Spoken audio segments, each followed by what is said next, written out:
This is World News Tonight with David Muir.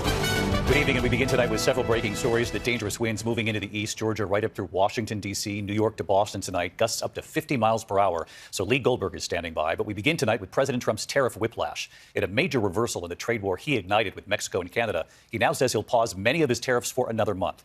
Even with that news that he'll put it on hold, the Dow dropping again more than 400 points today. The president, just 2 days after imposing those 25% tariffs on imports from America's closest neighbors, saying he will suspend most of those tariffs until April 2nd, of course, less than a month from now. There have been wild swings this week in the market, the Dow falling 427 points today, the third day of losses this week. Tonight, the president insisting his reversal on tariffs has nothing to do with the markets. ABC's Rachel Scott leading us off at the White House. Tonight, a stunning reversal by the White House after a roller coaster week on Wall Street. President Trump putting a pause on many of his 25% tariffs on goods from Canada and Mexico. Still, the Dow dropping more than 400 points. Investors anxious about the turmoil Trump's tariffs have created. The president, who has famously watched the markets, insisting they played no role in his decision. No, nothing to do with the market. I'm not even looking at the market. Trump saying he agreed to pause the tariffs as a, quote, accommodation and out of respect for Mexico's President Claudia Sheinbaum. And I spoke to the president of Mexico, wonderful woman, today, and we helped them out with the problem they were having to do with the tariffs, short-term tariffs. But he made it clear this was only going to be a short-term pause, just until April 2nd. Economists warn that tariffs are paid by American businesses, and they pass the cost along to consumers by raising prices. And Trump himself acknowledges prices could rise. There'll always be a little short-term interruption. I don't think it's going to be big, but the countries and companies that have been ripping us aren't particularly happy with what I'm doing. But the United States will be very happy. And, you know, our farmers are going to be very happy. And again, there'll be disruption. The current pause will lift tariffs on many, but not all products coming in from Canada and Mexico. Still across the country, the stress is palpable. In Columbus, Ohio, Ada Wilson owns the Rio Fresh grocery store that relies on fruits and vegetables imported from Mexico. When we have to provide fresh every day, prices change every day and it's going up.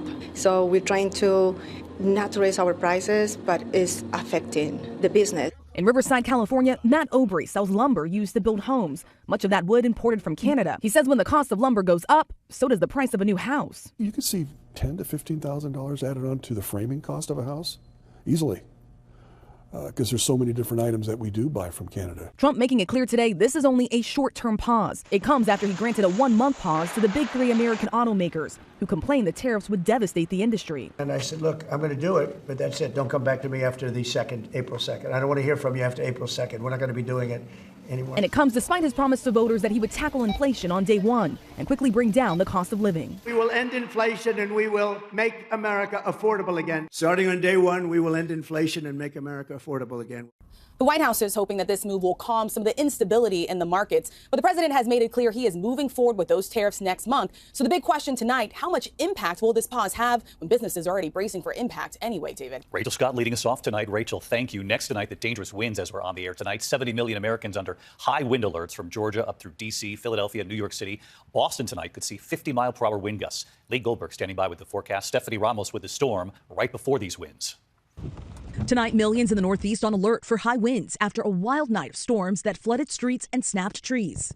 Gusts already today topping up to 45 miles per hour, and the gusty winds, they're not over yet. In Philadelphia, heavy rain flooding the Schuylkill Expressway, swamping commuters before the sun came up. High winds sending trees onto cars. In New Jersey, drivers on Route 3 in Passaic County navigating a high water evening commute. Trees crashing into homes in Hillside, New Jersey.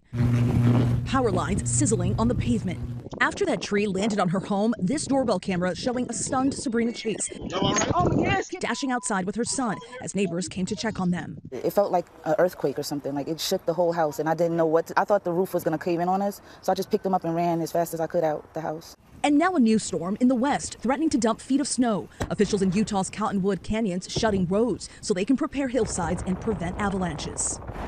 And David, wind gusts up to 50 miles an hour are expected tonight, prompting officials to ban empty tractor trailers on New York City bridges until tomorrow. And frigid cold air is on the way. David. Incredible. Telling the rigs to stay off the bridges tonight. Stephanie, thank you. Let's get right to Chief Meteorologist Lee Goldberg from our New York station, WABC. Haley.